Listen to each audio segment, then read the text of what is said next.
மானஸ் பக்கங்கள். Hi friends, இது மாலிகாவின் கேளுங்க கதை கேளுங்க. மானஸ் எழுதிய ஒரு கூட்டு பறவைகள், அத்தியாயம் 26. வீட்டிற்குள் நுழைந்த ஆதி நடந்து முடிந்திருந்த வேலைகளை எல்லாம் பார்வையிட்டான். இன்று வரப்போகும் இன்டீரியர் டிசைனரிடம் என்னவெல்லாம் சொல்ல வேண்டும் என்று மனதிற்குள் அசை போட்டு கொண்டான். கோவையில் படித்தபோது கல்லூரியில் அவனுடைய ஜூனியர் தான் காமேஸ்வரன். சொந்த ஊர் விழுப்புரம். ஆதியின் ஊர் உளுந்தூர்பேட்டை என்று தெரிந்து கொண்டு அவன் பின்னாலேயே சுற்றி வருவான் அவன். நீங்களும் நானும் பக்கத்து ஊர் தானே சீனியர் என்று இழித்து வைப்பான். ஆதி அதிகமாக யாரையும் கண்டுகொள்ள மாட்டான். அனைவரையும் போல் காமேஸ்வரனையும் கடந்து சென்று விடுவான். விழுப்புரத்தில் போஸ்டிங் கிடைத்து வந்த பிறகு தானே ஆதியை தேடி வந்தான் காமேஸ்வரன். ஞாபகம் இருக்கிறதா என்று கேட்டு அறிமுகப்படுத்தி கொண்டு பேச ஆரம்பித்தான். அதன் பிறகு அடிக்கடி வந்து பேசுவான். MBA படித்து முடித்து இருந்தவன் விழுப்புரத்திலேயே அக்ரோ ட்ரேடிங் கம்பெனி என்னும் கடையை நடத்தி கொண்டு இருக்கிறான். விவசாயத்திற்கு தேவையான உபகரணங்கள், கருவிகள் அனைத்தையும் விற்கும் கடை அது. சிறிய கருவியிலிருந்து பெரிய டிராக்டர் வரை அவனுடைய கடையில் கிடைக்கும். ஆதியை பார்க்கும் நேரங்களில் எல்லாம் தன்னுடைய தொழிலை பற்றி அனைத்தையும் கூறுவான். ஆதி எப்போதும் போல் புன்னகையோடு அவன் சொல்வதையெல்லாம் கேட்டுக்கொள்வான். ஒரு நாள் அவனிடம் கேட்டான், எனக்கு ஒரு டவுட்டுடா. என்ன சீனியர்? காலேஜில் தான் ரேகிங் அது இதுன்னு தப்பிக்க என் பின்னாடி சுற்றிக்கிட்டு இருந்த.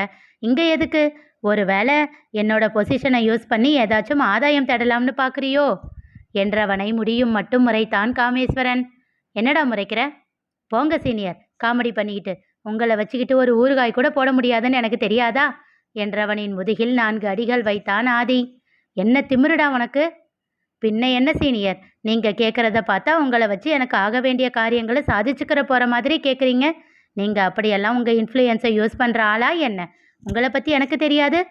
ஏற்கனவே ஊரில் உங்களை பிழைக்க தெரியாத ஆள் அப்படின்னு பேசிக்கிட்டு திரியிறானுங்க. உங்கள் கூட நான் இருக்கேன்னு தெரிஞ்சால் எனக்கு தான் அசிங்கம் என்றவனுக்கு இன்னும் பலமாக அடிகள் விழுந்தன. ச்சே, இந்த உலகத்தில் உண்மையை பேசக்கூட சுதந்திரம் இல்லை. அவன் கொடுத்த அடிகளை எல்லாம் வாங்கி கொண்டு சளைக்காமல் கவுண்டர் கொடுத்த அவனை முறைக்க மட்டுமே தான் ஆதியால் முடிந்தது. அப்போ என்ன வெங்காயத்துக்குடா என்னை சுற்றி சுற்றி வர? சீனியர், எனக்கு உங்களை ரொம்ப பிடிக்கும்.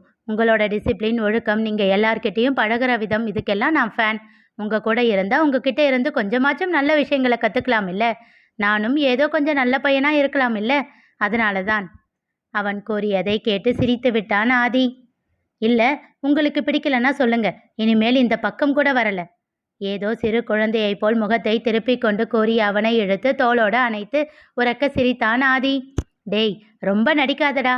நான் லஞ்சம் வாங்க தெரியாதவனா இருக்கலாம், ஆனால் ஒருத்தன் முகத்தை வச்சு அவன் உண்மையை சொல்கிறானா பொய்ய சொல்கிறானான்னு என்னால் கண்டுபிடிக்க முடியும். ஈ என்று இழித்தவனை தலையில் தட்டி அடக்கி வைத்தான். ஒரு வாரத்திற்கு முன்பு அவனை காண வந்தான் காமேஸ்வரன். தனக்கு திருமணம் என்று சொல்லி பத்திரிகை கொடுத்து அழைத்தான். சீனியர், உங்கள் ஜூனியர் எனக்கே கல்யாணமாக போகுது. நீங்கள் எப்போ கல்யாண சாப்பாடு போட போகிறீங்க? போடலாண்டா, என்ன அவசரம்? அவசரம் உங்களுக்கு இல்லை, உங்கள் வயசுக்கு. இன்னும் கொஞ்ச நாள் போனால் வெள்ள முடியெல்லாம் வர ஆரம்பிச்சிடும் சொல்லிவிட்டு அவனிடம் இருந்து சலிக்காமல் அடி வாங்கி கொண்டான் அவன். அடித்தது போதும், சொல்லுங்க சீனியர். இல்லைடா, ஊரில் நாங்கள் ஒரு வீடு கட்டிக்கிட்டு இருக்கோம். அது கட்டி முடித்ததும் தான் கல்யாணம் பண்ணணும். ஐயோ, ஏண்டா இவ்வளவு ஷாக் ஆகுற? எப்போ வீடு கட்டி முடிக்கிறது, எப்போ கல்யாணம் பண்ணுறது? புன்னகைத்தான் ஆதி. கிட்டத்தட்ட எல்லா வேலையும் முடிஞ்சிடுச்சுடா. இன்னும் இன்டீரியர் ஒர்க்ஸ் மட்டும்தான் பாக்கி. சில நிமிடங்கள் அமைதியாக இருந்துவிட்டு கேட்டான் காமேஸ்வரன். சீனியர், எனக்கு ஒரு ஹெல்ப். பாருடா, என்கிட்ட இருந்து ஒரு பருப்பும் வேகாதுன்னு சொல்லுவேன். இப்போ என்ன? வீட்டுக்கு இன்டீரியர் பண்ண ஆள் பார்த்துட்டிங்களா? இன்னும் இல்லைடா. என்னோட ஃப்ரெண்டு ஒரு பொண்ணு இங்கே தான் நாயகி இன்டீரியர்ஸ்னு கம்பெனி வச்சுருக்கா. அவனை அழுத்தமாக பார்த்து, என்னடா ரெக்கமெண்டேஷனா? ப்ராஜெக்ட் வாங்கி கொடுத்துட்டு அந்த பொண்ணுக்கிட்ட கமிஷன் அடிப்பியோ? தன் மீசையை முறுக்கியவாறு கேட்டான் ஆதி. அட ஏன் சீனியர், நீங்கள் வேற. அவகிட்ட கமிஷன் எல்லாம் கேட்டால் என்னை ஓட ஓட விரட்டி அடிப்பா. ஏன் என்றான் புருவம் சுருக்கி. அவள் இருக்கிற நிலைமை அப்படி சீனியர். என் கூட 8th வரைக்கும் ஒன்றா படித்த பொண்ணு தான். அதுக்கப்புறம் பிஸ்னஸ் பண்ணுறதுக்காக அவங்க ஊரை விட்டு போயிட்டாங்க. அதுக்கப்புறம் மறுபடியும் அவளை இப்போதான் கொஞ்சம் வருஷம் முன்னாடி பார்த்தேன். பிஸ்னஸில் லாஸ் ஆகி கடன் ஆகி அவங்க அப்பா இறந்துட்டார். இவ இன்டீரியர் டிசைனிங் முடிச்சிருக்கா. நாயகி இன்டீரியர்ஸ்னு கம்பெனி ஆரம்பித்து இப்போ 2 இயர்ஸாக தான் தனியாக பண்ணிக்கிட்டு இருக்கா. அவள் சம்பாதிச்சு தான் அவங்க அப்பா வாங்கின கடனுக்கு வட்டி கடன் எல்லாம் கட்டிக்கிட்டு இருக்கா. அதுதான், நீங்கள் எல்லாம் பெரிய இடம். உங்களை மாதிரி பெரிய இடத்துல வேலை செஞ்சால் அவளுக்கு எக்ஸ்பீரியன்ஸும் கிடைக்கும், பணமும் கிடைக்கும். அதனால தான் சீனியர், மற்றபடிக்கு கமிஷனுக்காக இல்லை. அது மட்டும் இல்லாமல் அது ஒரு கஞ்ச பிசினாரி. இப்படி கமிஷன் எல்லாம் கேட்டால் என்னை அடி பின்னி எடுத்துடும். அப்புறம் அடுத்த தடவை என்னோட காலை கூட அட்டன் பண்ணாது. அப்படி ஒரு டேஞ்சரஸ் ஃபெலோ. கொஞ்சம் வருத்தத்தோடு அவளை பற்றி சொல்லத் தொடங்கி இறுதியில் எப்பொழுதும் போல் காமெடியாக முடித்திருந்தான் காமேஸ்வரன். புன்னகைத்தான் ஆதி. ஆனால் சீனியர், நீங்கள் கவலைப்படாதீங்க. திறமை இல்லாத ஆளையெல்லாம் உங்களுக்கு ரெக்கமெண்ட் பண்ண மாட்டேன். She is very talented. கம்பெனியை பற்றி ஊரில் விசாரித்தா யாருக்கும் தெரியாமல் இருக்கலாம். ஆனால் அவள் பண்ண ப்ராஜெக்ட் பற்றி சொல்கிறேன். நேரில் பார்த்து விசாரிச்சுட்டு உங்களுக்கு பிடிச்சிருந்தா புக் பண்ணுங்க. ஒன்றும் ப்ராப்ளம் இல்லை. அதெல்லாம் வேண்டாண்டா, நீ அவங்க கிட்ட பேசிடு. இன்னும் 1 வீக்கில் நான் ஊருக்கு போவேன். அப்போ அவங்கள அங்கே வர சொல்லிடு. வீட்டுக்கு கூட்டிகிட்டு போய் எல்லா விவரமும் சொல்லிடுறேன். கொஞ்சமும் யோசிக்காமல் சட்டென்று கூறியவனை வாயில் கொசு போவது கூட தெரியாமல் திறந்த வாய் மூடாது பார்த்து கொண்டிருந்தான் காமேஸ்வரன். என்னடா அப்படி பார்க்குற? என்ன சீனியர், நான் சொன்ன வார்த்தையை மட்டும் வச்சு புக் பண்ணுறீங்களா? என் மேலே அவ்வளவு நம்பிக்கையா? நான் அவ்வளவு நல்லவனா? அவன் கேட்டுக்கொண்டிருக்கும் போதே அடி விழும் என்று எதிர்பார்த்தாலும் வாயை அடக்க முடியாமல் பேசினான் அவன். ஆனால் ஆதியோ, அதில் என்னடா சந்தேகம் என்றான். அதை கேட்டு உண்மையிலேயே திகைத்தான் காமேஸ்வரன். சீனியர், நீங்கள் உண்மையாதான் சொல்கிறீங்களா? அவன் தலையை பிடித்து ஆட்டியவன், உண்மைதான்டா. உனக்காக உன்னை நம்பி மட்டும் புக் பண்ணுறேன். போ, அவங்க கிட்ட பேசிட்டு எனக்கு கன்ஃபார்ம் பண்ணிடு என்றான். அதன் பிறகு 2 நாட்கள் கழித்து அவர்கள் ப்ராஜெக்ட் செய்ய ஒத்துக்கொண்டதாக ஆதியை அழைத்து கூறினான் காமேஸ்வரன். இன்று வீட்டை காண நேரில் வர சொல்லியிருந்தான் ஆதி. வீட்டை பார்வையிட்டு கொண்டிருக்கும் போது காமேஸ்வரன் அழைத்து வீட்டின் லொக்கேஷனை கேட்க, அதெல்லாம் வேண்டாம், என் தம்பியை அனுப்பி கூட்டிகிட்டு வர சொல்கிறேன். நீ அவங்க நம்பர் மட்டும் கொடு என்று சொல்லி வாங்கி கொண்டு அதனை அபிக்கு அனுப்பி அந்த பெண்ணை அழைத்து வர சொன்னான்.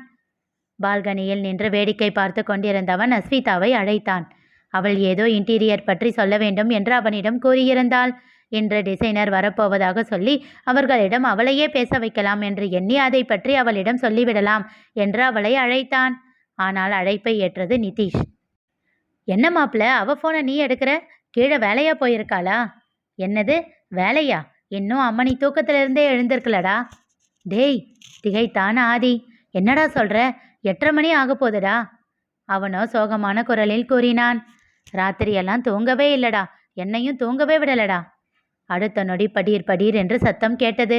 தன் மாப்பிள்ளை அங்கே அடி வாங்கி கொண்டிருக்கிறான் என்று புரிய சின்னதாக ஒரு புன்னகை அரும்பியது ஆதிக்கு. யாரு தூங்க விடல? அண்ணா, உன் ஃப்ரெண்டுக்கு வாயை திறந்தா பொய் மட்டும்தான் வருது என்றாள் அஸ்விதா கோபமாக. டேய், நான் பொய் சொல்லுவேனடா மச்சான். நீ வேணும்னா வீடியோ காலில் வந்து பாரு, என் முகத்தை எல்லாம் எப்படி கடிச்சு வச்சிருக்கான்னு.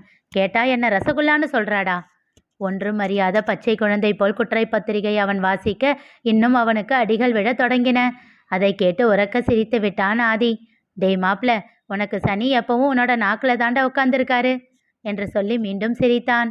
ஒழுங்கா வாயை முடிட்டு இருடா. எதுக்கு அவகிட்ட காலையிலேயே அடி வாங்கி சாகுற? பரவாயில்ல விடு மச்சான், அடிக்கிற கைதான் அணைக்கும். டேய் சிச்சி, காலங்கத்தால ஏண்டா இப்படி பேசி தொலைகிற என்று அவனிடம் கத்திவிட்டு குளியலறைக்குள் ஓடிவிட்டாள் அஸ்விதா. உறக்க சிரித்தான் நிதிஷ். அதையெல்லாம் கேட்டு மனம் விட்டு சிரித்து கொண்டிருந்தான் ஆதி.